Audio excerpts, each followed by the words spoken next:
వాల్మీకులను ఎస్టీలుగా గుర్తించేంత వరకు కృషి చేస్తానని అనంతపురం ఎంపీ అంబికా లక్ష్మీనారాయణ తెలిపారు. కర్నూలులోని ఓ హోటల్లో ఏపీ న్యాయవాదుల ఆత్మీయ సమ్మేళనం నిర్వహించారు. ఈ కార్యక్రమానికి Anantapuram MP Lakshminarayana, Adoni BJP MLA doctor Parthasarathi, Tedepa MLC BT Naidu, YCP MLC doctor Madhusudan హాజరయ్యారు.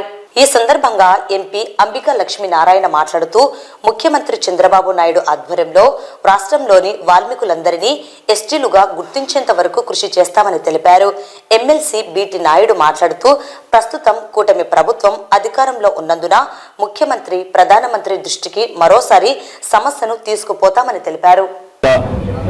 దశాబ్దాల కోరికటువంటి ఎస్టీ అంశం మీద ఒక సమావేశం ఏర్పాటు చేసుకొని ఈ సమావేశం ద్వారా దిశానిర్దేశాన్ని తీసుకొని భవిష్యత్తులో అంటే రెండు ప్రభుత్వాలు ఎన్డీఏ ప్రభుత్వం ఉంది కాబట్టి ఈ రెండు ప్రభుత్వాల యొక్క సహకారంతో వాల్మీకులు ఎస్టీలుగా చూసేటువంటి అవకాశాన్ని అతి తొందరగా తీసుకోవాలనే ఉద్దేశంతో ఈ సమావేశం ఇక్కడ ఏర్పాటు చేయడం జరిగింది. ఈ సమావేశం ద్వారా అనేక మంది వక్తలందరూ కూడా వాళ్ళ అభిప్రాయాలు తెలియజేస్తూ భవిష్యత్ కార్యాచరణ ఐక్యమత్యంగా వాల్మీకులందరూ కూడా కలిసిమెలిసి ఈ ఉద్యమాన్ని మరింత ఉధృతం చేసి తప్పకుండా ఎస్టీలుగా మనం గుర్తించేలాగా ప్రభుత్వం మీద ఒత్తిడి తీసుకొచ్చేటువంటి ఆలోచనతో ఈరోజు ఈ సమావేశం ఏర్పాటు చేయడం జరిగింది.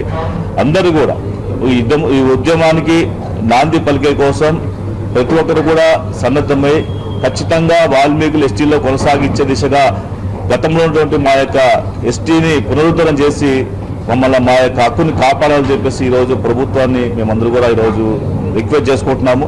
సో ఆ కార్యక్రమానికి సంబంధించినటువంటి విధి విధానాలని భవిష్యత్ కార్యాచరణ గురించి ఇక్కడ సమావేశం ఏర్పాటు చేసుకొని మేమందరూ కూడా చర్చించడం జరుగుతూ ఉంది.